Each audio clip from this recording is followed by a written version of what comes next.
बुराड़ी विधानसभा क्षेत्र से आम आदमी पार्टी के विधायक संजीव झा ने इन दिनों एक बड़ा खुलासा किया है। उनके खुलासे के मुताबिक यमुना नदी किनारे जगतपुर से लेकर बुराड़ी तक जमकर रेत खनन हो रहा है। रेत माफिया अवैध तरीके से रेत निकाल रहे हैं और प्रशासन की इसमें पूरी तरह से मिलीभगत है। यानी वह सीधे सीधे दिल्ली की भाजपा सरकार पर आरोप लगा रहे हैं।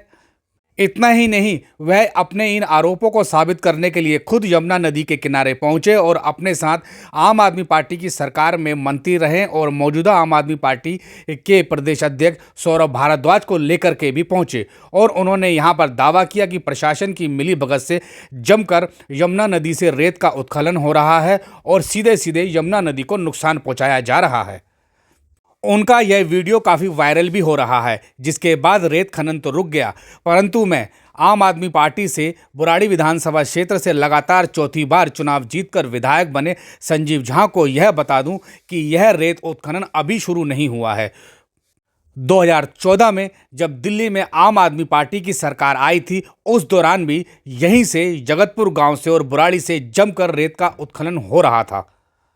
मैं आपको अखबारों में छपी कुछ खबरें दिखा रहा हूं जो यमुना नदी में हो रहे अवैध रेत खनन को लेकर प्रकाशित हुई थी, परंतु बड़ा सवाल यह है कि उस दौरान कभी भी विधायक संजीव झा ने यमुना नदी से रेत उत्खनन के आरोप कभी नहीं लगाए थे और उन्होंने कभी भी सरकार को या प्रशासन को इस संबंध में कोई पत्र नहीं लिखा था।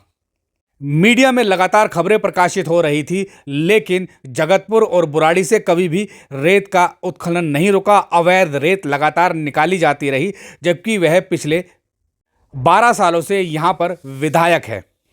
मौजूदा समय में विधायक संजीव झा मध्य दिल्ली जिला विकास समिति के चेयरमैन हैं, लेकिन वह इससे पहले भी मध्य दिल्ली जिला विकास समिति के चेयरमैन रह चुके हैं और कभी भी रेत के उत्खनन को रोकने के लिए उन्होंने कोई प्रयास नहीं किया, क्योंकि उस दौरान दिल्ली में आम आदमी पार्टी की सरकार थी।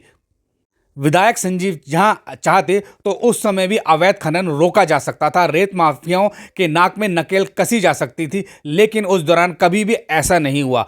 मौजूदा समय में दिल्ली में भारतीय जनता पार्टी की सरकार है और विधायक संजीव झा सहित सौरभ भारद्वाज भाजपा की सरकार पर उंगली उठा रहे हैं। विधायक संजीव झा यमुना नदी के किनारे अवैध रूप से हो रहे रेत के खनन को रोकने के जो प्रयास कर रहे हैं वह बेहद सराहनीय हैं, क्योंकि यमुना नदी से अवैध रेत खनन को रुकना चाहिए और रेत माफियाओं के खिलाफ कानूनी कार्रवाई भी होनी चाहिए। परंतु बड़ा सवाल यह है कि क्या पिछले 11 वर्षों के दौरान संजीव झा कभी भी यमुना नदी किनारे इस तरह से रेत के खनन को रोकने के लिए पहुंचे थे? क्या कभी उन्होंने इससे पहले रेत के खनन को रोकने के लिए कोई प्रशासन से पत्र व्यवहार किया था? अगर संजीव झा उस समय इस तरह की कार्रवाई करते जो उन्होंने अब की है, तो यमुना नदी से रेत खनन को रोका जा सकता था, क्योंकि उस समय दिल्ली के मुख्यमंत्री भी आम आदमी पार्टी से थे और मंत्री भी आम आदमी पार्टी से थे। उस समय विधायक संजीव झा बेहद मजबूत स्थिति में थे, क्योंकि प्रशासन उन्हीं की सरकार का था। लेकिन तब संजीव झा कभी भी इस तरह से यमुना नदी के किनारे नहीं गए। रेत माफियाओं को रोकने के लिए उन्होंने कभी भी इस तरह का कोई बड़ा कदम नहीं उठाया। संजीव झा 2014 में बुराड़ी विधानसभा क्षेत्र के विधायक बन गए थे और अभी तक वह विधायक है। लगातार उनके 12 वर्षों के कार्यकाल के दौरान ऐसा कभी भी देखने को नहीं मिला कि रेत माफिया को रोकने के लिए संजीव झा ने ऐसा कठोर और ठोस कदम उठाया हो। उस समय रेत माफियाओं ने इतनी दबंगई दिखाई थी कि दिल्ली सरकार के सिंचाई एवं बाढ़ नियंत्रण विभाग ने पुश्ते पर जगह जगह इस तरह से बैरिकेड लगा दिए थे ताकि रेत माफियाओं के डंपर नहीं निकल सके। प्रधान कॉलोनी से लेकर बाबा कॉलोनी, झड़ौदा पुलिस चौकी तक, मिलन विहार और जगतपुर गांव तक ऐसे कई बैरिकेड्स लगाए गए थे, लेकिन रेत माफियाओं की दबंगई के सामने सारे के सारे बैरिकेड्स को उस समय इस तरह से हटा दिया गया था। इन बैरिकेड्स को लगाने में दिल्ली सरकार के सिंचाई एवं बाढ़ नियंत्रण विभाग की काफ़ी पैसा भी लगाया गया था, लेकिन जनता का यह पैसा उस समय बर्बाद हो गया था।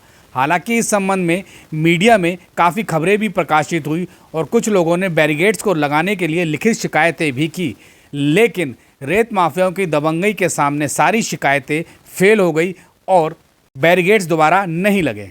विधायक संजीव झा इन बैरिकेड्स को दोबारा लगाने में कभी भी रुचिकर नहीं दिखाई दिए और इसीलिए रेत माफियाओं के ट्रक बेरोक टोक पुश्ते पर दौड़ते रहे और रेत खनन करते रहे।